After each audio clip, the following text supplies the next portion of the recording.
Au nom du Père et du Fils et du Saint-Esprit, la paix soit avec vous.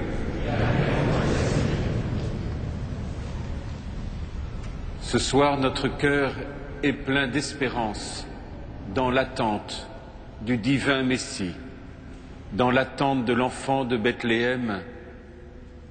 Ce soir, notre cœur s'ouvre de plus en plus dans l'attente de celui qui vient,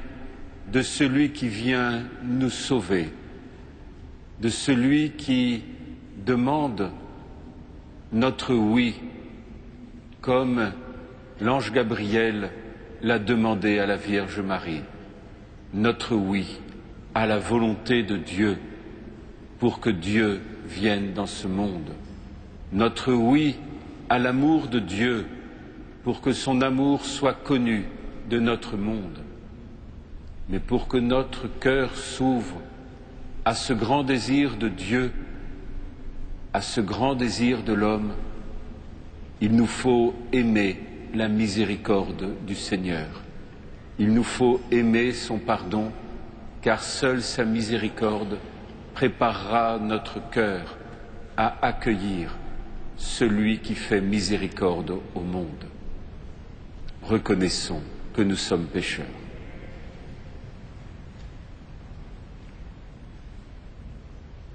Je confesse à Dieu Tout-Puissant. Je reconnais devant mes frères que j'ai péché en pensée, en parole, par action et par omission. Oui, j'ai vraiment péché. C'est pourquoi je supplie la Vierge Marie, les anges et tous les saints, et vous aussi mes frères, de prier pour moi le Seigneur notre Dieu. Que Dieu Tout-Puissant nous fasse miséricorde, qu'il nous pardonne nos péchés et nous conduise à la vie éternelle. Amen.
Prions le Seigneur.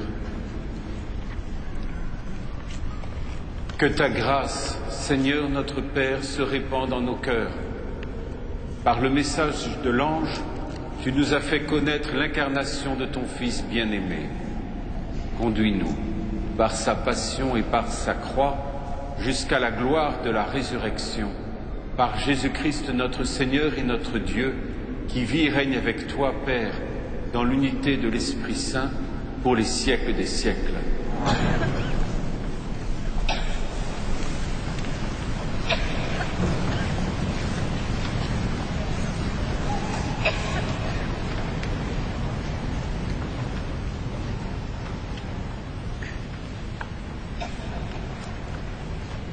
Lecture du second livre de Samuel. Le roi David était enfin installé dans sa maison, à Jérusalem. Le Seigneur lui avait accordé des jours tranquilles, en le délivrant de tous les ennemis qui l'entouraient. Le roi dit alors au prophète Nathan, « Regarde, j'habite dans une maison de cèdre, et l'arche de Dieu habite sous la tente. » Nathan répondit au roi, « Tout ce que tu as l'intention de faire, fais-le, car le Seigneur est avec toi. » Mais cette nuit-là, la parole du Seigneur fut adressée à Nathan. « Va dire à mon serviteur David, ainsi parle le Seigneur. Est-ce toi qui me bâtiras une maison pour que j'y habite?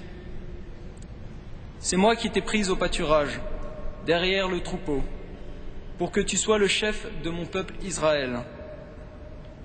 J'ai été avec toi dans tout ce que tu as fait. J'ai abattu devant toi tous tes ennemis. Je te ferai un nom aussi grand que celui des plus grands de la terre. Je fixerai en ce lieu mon peuple Israël. Je l'y planterai, il s'y établira, et il ne tremblera plus. Et les méchants ne viendront plus l'humilier, comme ils l'ont fait depuis le temps où j'ai institué les juges pour conduire mon peuple Israël. Je te donnerai des jours tranquilles, en te délivrant de tous tes ennemis. Le Seigneur te fait savoir qu'il te fera lui-même une maison. Quand ta vie sera achevée et que tu reposeras auprès de tes pères, je te donnerai un successeur dans ta descendance, qui sera né de toi, et je rendrai stable sa royauté. Je serai pour lui un père, il sera pour moi un fils. Ta maison et ta royauté subsisteront toujours devant moi, ton trône sera stable pour toujours. Parole du Seigneur.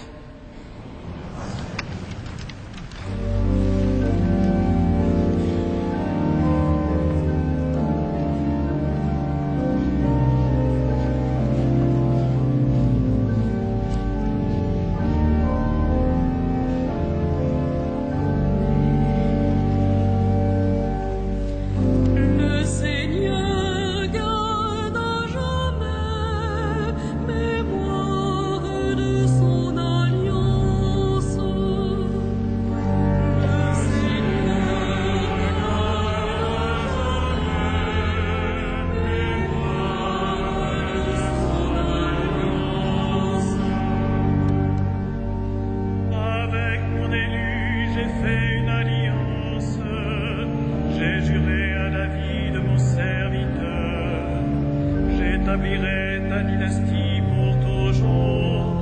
Je te bâtis un trône pour la suite des âges. Le Seigneur gardera jamais mémoire de son alliance. Il me dira, tu es mon Père, mon Dieu, mon roc et mon salut. Et toi, j'en ferai mon fils aîné, le plus grand des rois de la terre. Le Seigneur gardera jamais mémoire de son alliance. Sans fin, je lui garderai mon amour, mon alliance avec lui sera fidèle. Je fonderai sa dynastie pour toujours, son trône aussi durable que les cieux. Le Seigneur gardera jamais mémoire de son alliance.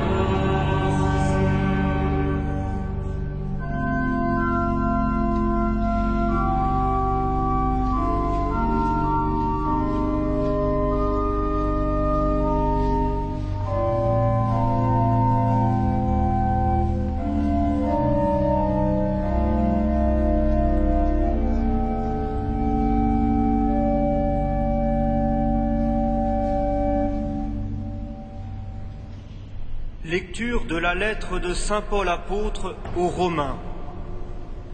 Gloire à Dieu, qui a le pouvoir de vous rendre forts, conformément à l'évangile que je proclame en annonçant Jésus-Christ. Oui, Voilà le mystère qui est maintenant révélé. Il était resté dans le silence depuis toujours, mais aujourd'hui il est manifesté. Par ordre du Dieu éternel et grâce aux écrits des prophètes, ce mystère est porté à la connaissance de toutes les nations pour les amener à l'obéissance de la foi.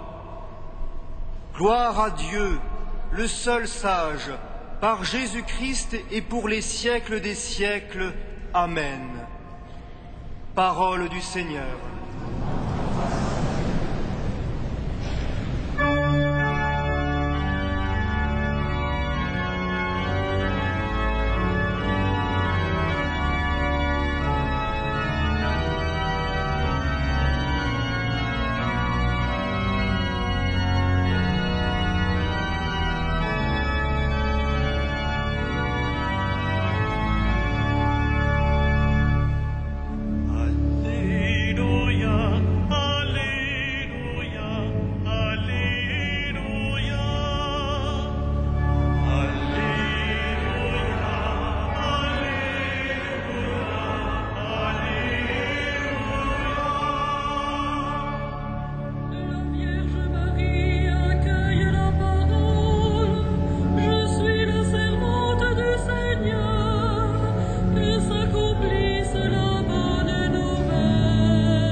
Le Seigneur soit avec vous.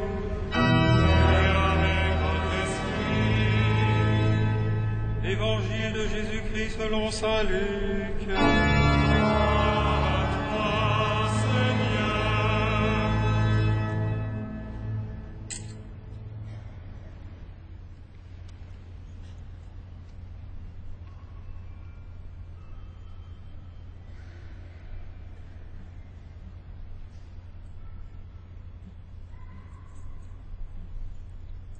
L'ange Gabriel fut envoyé par Dieu dans une ville de Galilée appelée Nazareth, à une jeune fille, une vierge, accordée en mariage à un homme de la maison de David, appelé Joseph.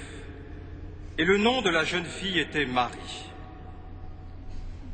L'ange entra chez elle et dit : « Je te salue, comblée de grâce, le Seigneur est avec toi. » À cette parole, elle fut toute bouleversée, et elle se demandait ce que pouvait signifier cette salutation.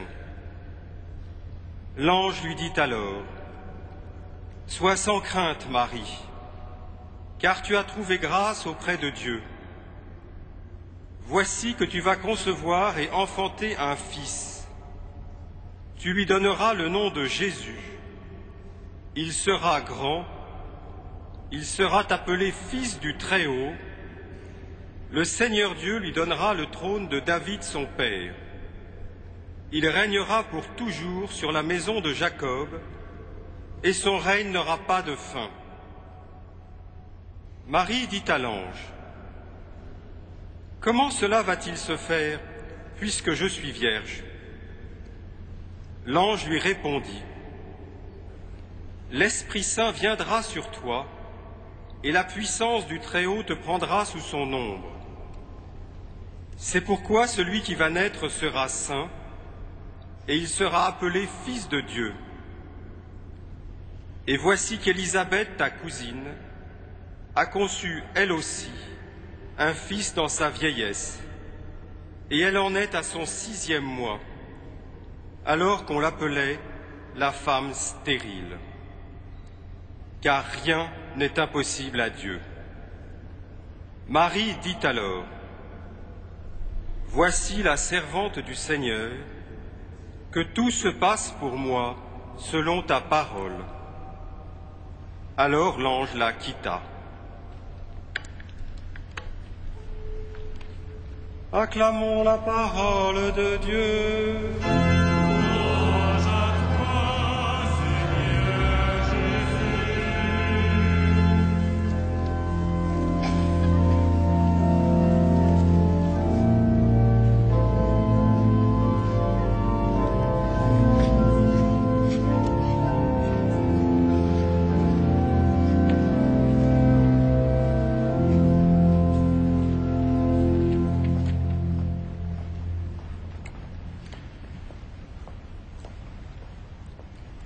Notre cœur est plein d'espérance, tandis que nous attendons, dans quelques jours, de pouvoir célébrer et de célébrer la nativité du Seigneur en la nuit de Bethléem.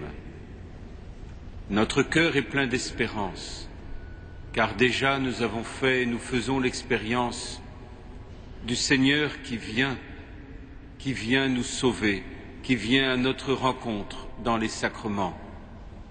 Notre cœur est plein d'espérance et il attend, il guette, il attend la venue du Seigneur, il attend ce moment où l'histoire s'achèvera et où nous serons tous en Dieu et où en voyant Dieu, le Seigneur tel qu'il est, nous lui deviendrons semblables éternellement. Nous nous préparons à fêter Noël dans quelques jours, la naissance de Jésus. Mais qui peut construire un temple pour accueillir notre Dieu et Seigneur? Quel temple pourrait accueillir Dieu lui-même? Qu'est-ce qui pourrait abriter la grandeur de notre Créateur? Seulement celle que le Créateur aura préparée d'une manière particulière à être le temple de sa présence, à porter Dieu au monde. Et celle qui est choisie pour porter Dieu au monde, le temple du Seigneur, c'est la Vierge Marie, la mère du Christ, la mère de Dieu, la mère de notre Sauveur, la mère de l'Église, la mère des hommes. Pour que Dieu puisse trouver un temple pour y faire sa demeure, il se devait de choisir la nature humaine, l'homme, créé à son image et à sa ressemblance. Il se devait de préparer, de choisir une femme préservée du péché originel, comme nous l'avons célébré en la fête de l'Immaculée Conception, préservée par la grâce prévenante de la mort et la résurrection du Christ, pour porter le Seigneur. C'est un miracle, c'est une joie immense. C'est un amour immense pour chacun d'entre nous que Dieu aime d'un tel amour l'humanité, que Dieu aime d'un tel amour la nature humaine, que Dieu ainsi, par le oui de Marie, puisse prendre chair de notre chair, puisse, alors qu'il est Dieu, tisser de la chair de notre humanité le Christ, notre Seigneur, vrai homme et vrai Dieu.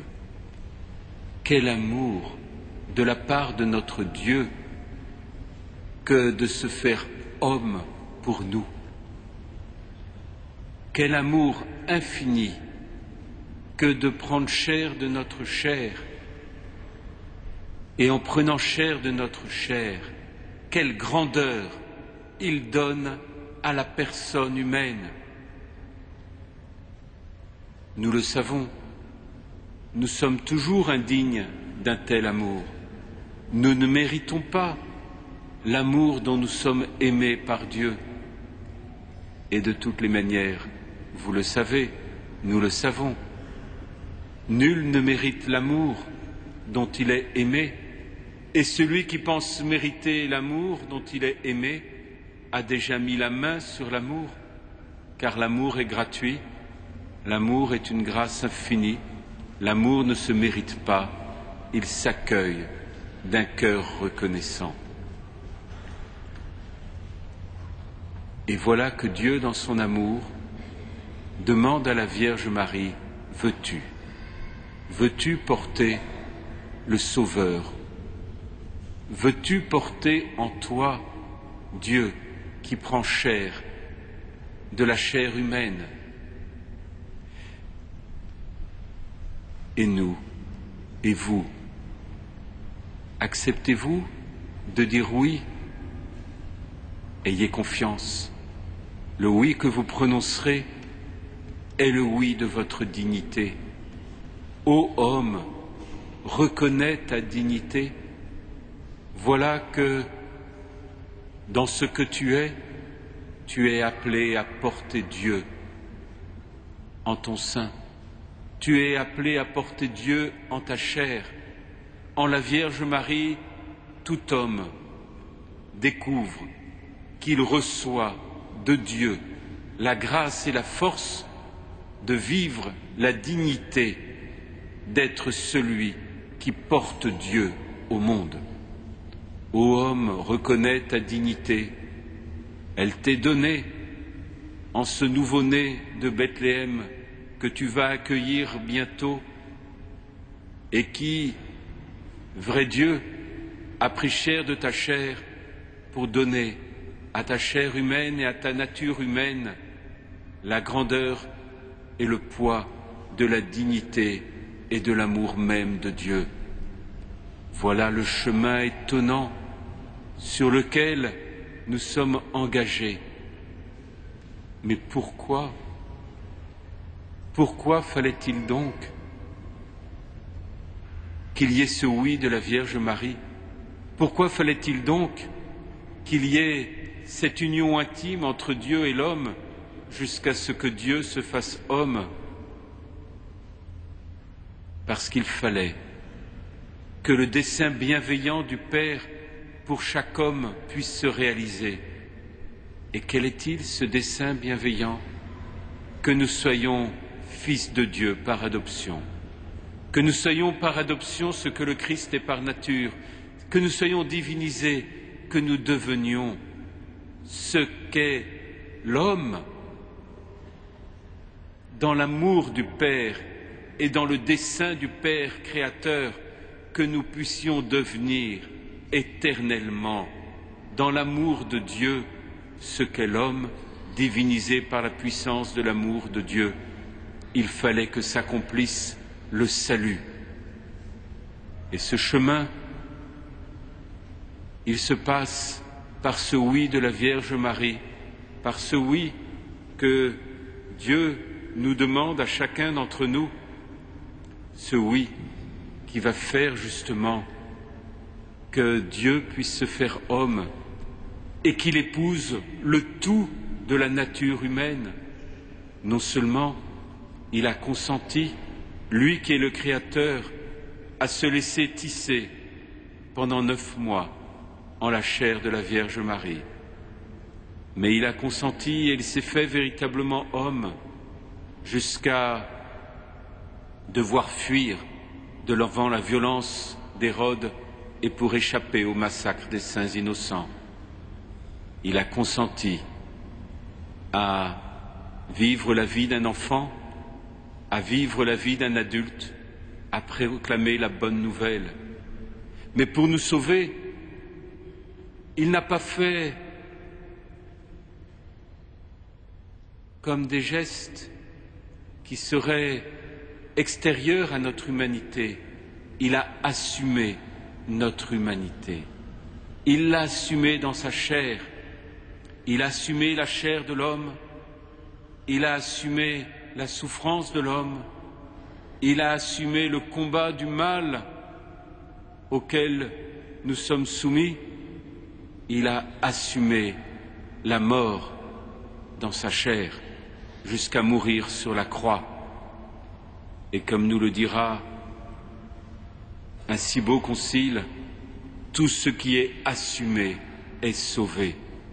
Dans ce oui de la Vierge Marie, il y a ce chemin par lequel Dieu va assumer le tout et va vivre dans sa chair le tout de la nature humaine pour que le tout de la nature humaine soit sauvé et soit ramené jusqu'à Dieu le Père, soit reconduite jusqu'à Dieu le Père, et que l'homme ne reste pas en exil, au loin de son Seigneur et Père, mais au contraire, que l'homme retrouve le chemin de sa source, de son espérance et de sa vie. Voulez-vous porter le Seigneur dans votre chair? Voulez-vous être réconcilié avec Dieu jusqu'à ce que Dieu se ressaisisse de vous dans la plénitude de votre existence? Voulez-vous ce chemin qui n'est pas un saut à l'aveugle, mais une ouverture à l'amour, qui n'est pas un saut sans savoir où on va, mais un abandon dans la confiance? Voulez-vous qu'il voici la servante du Seigneur, que tout se passe pour moi selon ta parole? Dieu, aujourd'hui, vous envoie l'ange Gabriel pour vous demander votre oui à cette volonté de salut et à cette volonté d'amour. Voulez-vous porter le visage de Dieu au milieu du monde? Voulez-vous porter l'amour de Dieu au milieu de ce monde? Voulez-vous témoigner de sa miséricorde au milieu de ce monde? Voulez-vous porter sa paix dans notre monde? Voulez-vous que le Seigneur tisse sa vie et son visage et son amour aujourd'hui de votre chair et de votre personnalité et de votre nature humaine? Voulez-vous? Aujourd'hui, votre présence atteste que le Seigneur a fait le choix de chacune et de chacun d'entre vous pour porter son visage d'amour dans l'état de vie où vous êtes ou dans l'état de vie dans lequel il vous appelle. Voulez-vous porter l'enfant Dieu alors que tout se passe pour moi selon ta parole, Seigneur? Et cet évangile se termine par cette petite phrase: alors l'ange la quitta. Comment avez-vous écrit la suite non écrite de ce texte d'évangile? Est-ce que, devant la phrase « alors l'ange la quitta », vous vous dites « alors elle se retrouva seule, la Vierge Marie », ou bien vous écrivez la suite en disant « alors l'ange la quitta et Dieu demeura en elle ». C'est évidemment la deuxième réponse qui est la bonne. Alors l'ange la quitta et Dieu fit en elle sa demeure.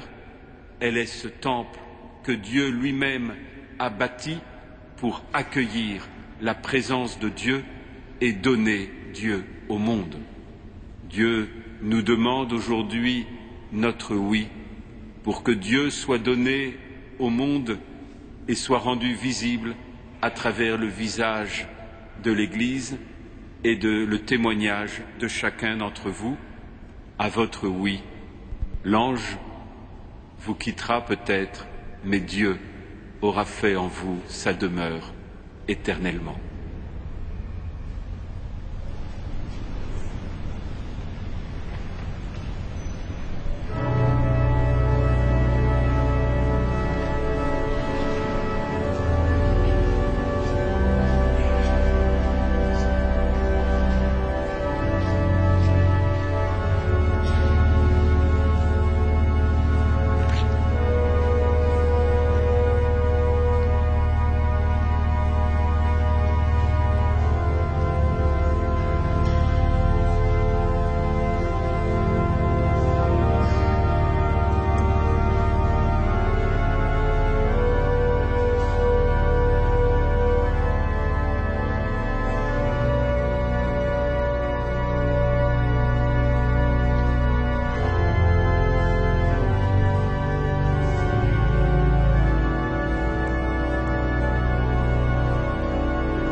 Substantiare patri, per quem omnia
Prions ensemble au moment d'offrir le sacrifice de toute l'Église. Que ton Esprit, Seigneur notre Dieu, dont la puissance a fécondé le sein de la Vierge Marie, consacre les offrandes posées sur cet autel par Jésus le Christ notre Seigneur. Le Seigneur soit avec vous. Élevons notre cœur. Rendons grâce au Seigneur notre Dieu. Vraiment, il est juste et bon de te rendre gloire, de t'offrir notre action de grâce toujours et en tout lieu, à toi, Père très saint, Dieu éternel et tout-puissant, par le Christ notre Seigneur. Il est celui que tous les prophètes avaient chanté, celui que la Vierge attendait avec amour, celui dont Jean-Baptiste a proclamé la venue et révélé la présence au milieu des hommes.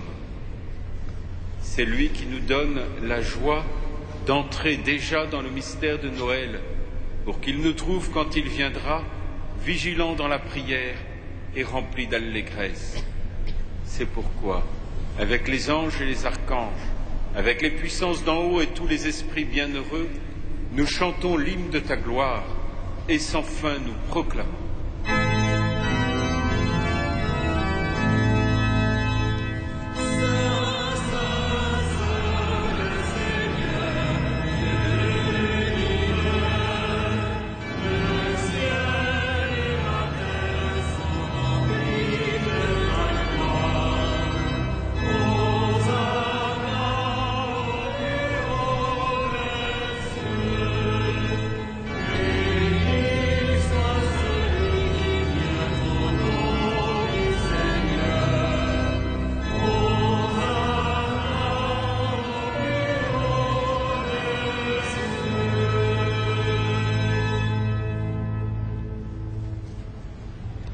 Tu es vraiment saint, Dieu de l'univers, et toute la création proclame ta louange, car c'est toi qui donnes la vie, c'est toi qui sanctifies toutes choses par ton Fils Jésus-Christ notre Seigneur, avec la puissance de l'Esprit Saint. Et tu ne cesses de rassembler ton peuple, afin qu'il te présente partout dans le monde une offrande pure. C'est pourquoi nous voici rassemblés devant toi, et dans la communion de toute l'Église, en ce premier jour de la semaine, nous célébrons le jour où le Christ est ressuscité d'entre les morts. Par lui que tu as élevé à ta droite, Dieu Tout-Puissant, nous te supplions de consacrer toi-même les offrandes que nous apportons. Sanctifie-les par ton Esprit, pour qu'elles deviennent le corps et le sang de ton Fils Jésus-Christ notre Seigneur, qui nous a dit de célébrer ce mystère. La nuit même où il fut livré, il prit le pain. En te rendant grâce, il le bénit, il le rompit et le donna à ses disciples en disant : Prenez et mangez-en tous, ceci est mon corps livré pour vous.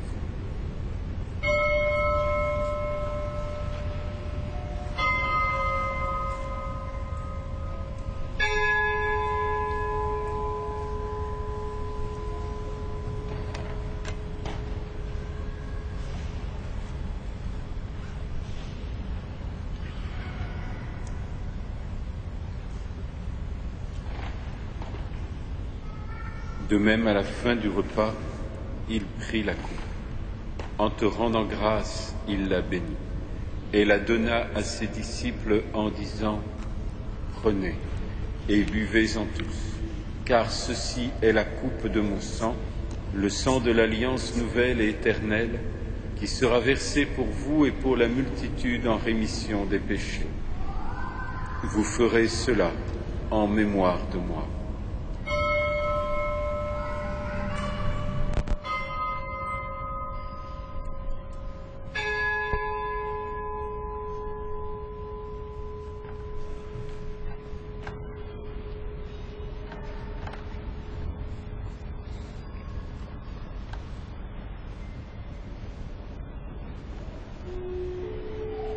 Il est grand le mystère de la foi.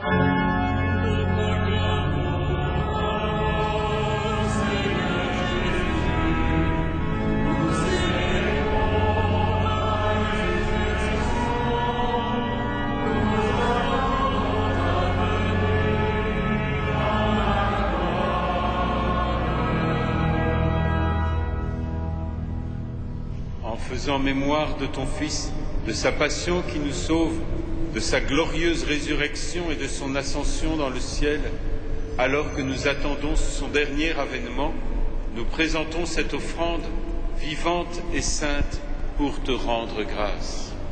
Regarde, Seigneur, le sacrifice de ton Église, daigne y reconnaître celui de ton Fils qui nous a rétablis dans ton alliance. Quand nous serons nourris de son corps et de son sang et remplis de l'Esprit Saint, accorde-nous d'être un seul corps et un seul esprit dans le Christ.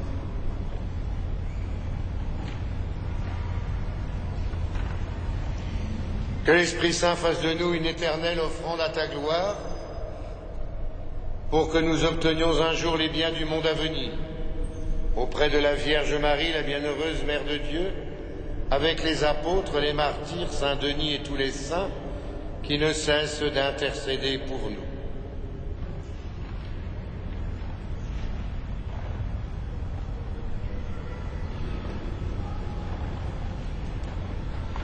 Et maintenant, nous te supplions, Seigneur, par le sacrifice qui nous réconcilie avec toi, étends au monde entier le salut et la paix. Affermis la foi et la charité de ton Église au long de son chemin sur la terre. Veille sur ton serviteur, le pape Benoît, notre évêque André, l'ensemble des évêques, les prêtres, les diacres et tout le peuple des rachetés. Écoute les prières de ta famille assemblée devant toi et ramène à toi, Père très aimant, tous tes enfants dispersés. Pour nos frères défunts, pour les hommes qui ont quitté ce monde et dont tu connais la droiture, nous te prions, reçois-les dans ton royaume où nous espérons être comblés de ta gloire, tout ensemble et pour l'éternité, par le Christ notre Seigneur, par qui tu donnes au monde toute grâce et tout bien.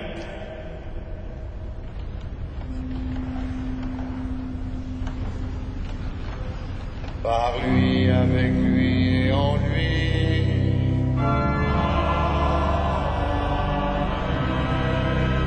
À toi, Dieu le Père Tout-Puissant, dans l'unité du Saint-Esprit.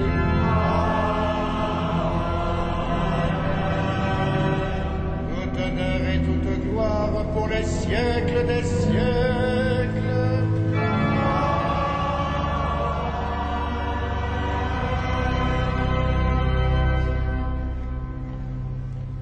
Unis dans le même esprit, animés par une confiance infinie, nous osons dire: Notre Père qui es aux cieux, que ton nom soit sanctifié, que ton règne vienne, que ta volonté soit faite sur la terre et au ciel. Donne-nous aujourd'hui notre pain de ce jour. Pardonne-nous nos offenses, comme nous pardonnons aussi à ceux qui nous ont offensés, et ne nous soumets pas à la tentation, mais délivre-nous du mal. Délivre-nous de tout mal, Seigneur, et donne la paix à notre temps. Par ta miséricorde, libère-nous du péché, rassure-nous dans les épreuves, en cette vie où nous espérons le bonheur que tu promets et l'avènement de Jésus-Christ, notre Seigneur.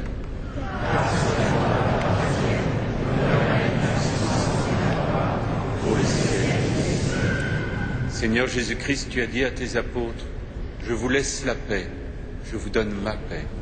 Ne regarde pas nos péchés, mais la foi de ton Église. Et pour que ta volonté s'accomplisse, donne-lui toujours cette paix et conduis-la vers l'unité parfaite, toi qui règnes pour les siècles des siècles. Que la paix du Seigneur soit toujours avec vous. Frères et sœurs, dans la charité du Christ, donnez-vous la paix. La paix du Christ. La paix du Christ.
Heureux les invités au repas du Seigneur. Voici l'agneau de Dieu qui enlève le péché du monde.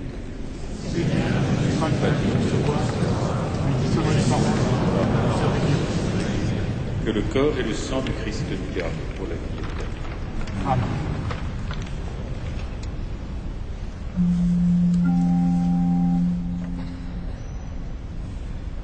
Dixit Maria,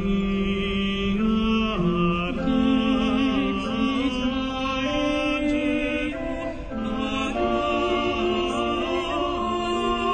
Angelo, dixit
Frères et sœurs bien-aimés, quelques informations pour ce temps de l'Avent que nous vivons.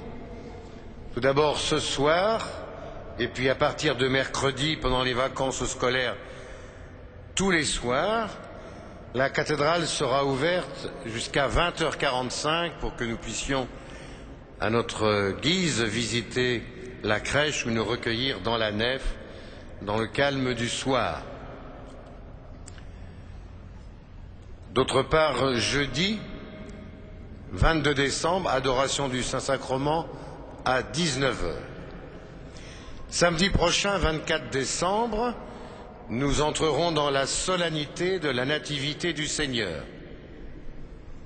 Et donc, les messes du samedi 24 décembre, comme c'est marqué sur votre papier, auront lieu à 16h30, première messe de la nuit de Noël. À 18h, messe des familles. À 20h, messe internationale. À 21h45, il y aura un spectacle de Noël, la cathédrale vivante, projection d'un film. À 23h, la maîtrise Notre-Dame de Paris avec les enfants et le chœur d'adultes chanteront les chants de Noël au cours d'une veillée. Et à 24h, c'est-à-dire minuit, c'est-à-dire 0h, ce n'est pas la peine de téléphoner à la cathédrale pour savoir à quelle heure est la messe de minuit, elle est à minuit. Il y aura donc la messe de minuit, présidée par notre archevêque, avec la présence de nos amis les gens des rues. Par ailleurs, le dimanche 25 décembre, les messes auront lieu aux heures habituelles, je les redis rapidement, 8h30, 10h, 11h30, midi 45, l'audition au Grand Orgue à 16h30, les vêpres reviendront à 17h45 et la messe du soir, présidée par Monseigneur Beau, une fois de plus, avec joie, à 18h30. D'autre part, je tenais à vous rappeler que des prêtres se tiennent à votre disposition pour le sacrement de la réconciliation, autrement dit les confessions, tous les jours de la semaine, aux heures qui sont indiquées là, et cela en toutes les langues, y compris bien sûr le samedi et le dimanche. Tous les dimanches matins, nos amis de Malte donnent des petits déjeuners aux malheureux du quartier, au jardin du Chevet, à la cathédrale. On y arrive par le square Jean 23. N'hésitez pas à leur donner un coup de main, et c'est valable pour le dimanche de Noël et le dimanche du 1er de l'an. Mardi qui vient, mardi 20 décembre, à 20h30, aura lieu le concert de Noël. Dans la limite des places disponibles, ce concert est à entrée libre et gratuit. Il n'y a plus de contre-marque disponible, donc vous venez quand vous pouvez. Et à partir de 20h, les portes s'ouvriront. D'abord ceux qui ont des contre-marques, ensuite les autres. Prenez vos précautions, comme d'ailleurs dans la nuit de Noël, mais cette année, pour la première fois, la cathédrale installera, pour ceux qui attendent dehors, un grand écran et une sonorisation. Vous voyez, on ne recule devant aucun sacrifice.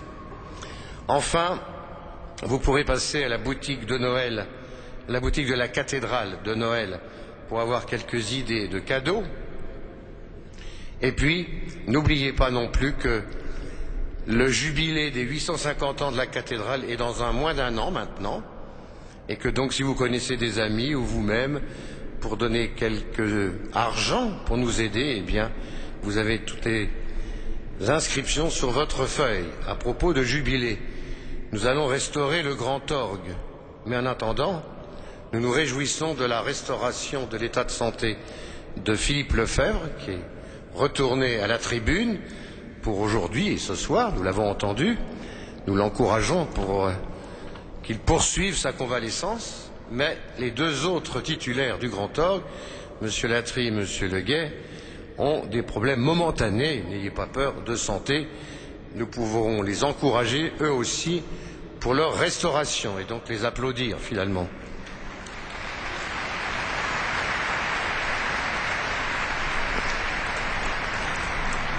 Nous pouvons donc nous lever pour terminer notre prière avec Monseigneur Beau.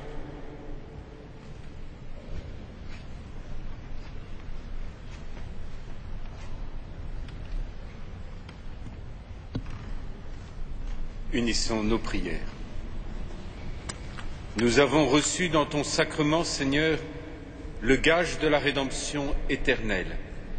Accorde-nous une ferveur qui grandisse à l'approche de Noël pour bien fêter la naissance de ton Fils, lui qui vit et règne pour les siècles des siècles. Amen.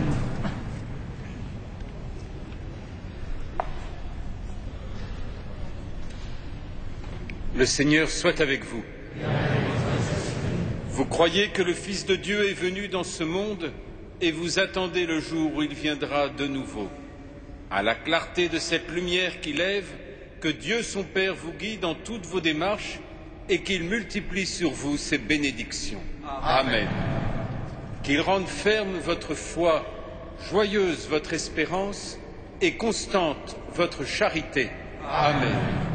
La venue du Rédempteur, pauvre parmi les pauvres, est déjà pour vous une très grande joie. Quand il apparaîtra dans toute sa gloire, qu'il vous ouvre le bonheur sans fin.